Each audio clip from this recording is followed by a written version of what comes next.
In this video, I'm going to show you how you can easily see more friends' posts on Facebook.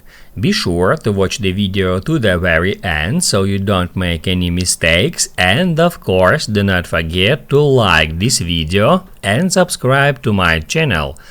Thanks guys, so let's get started. And first off, open up Facebook app, then head over to menu, and in that shortcuts you need to find the feeds. Just tap on it.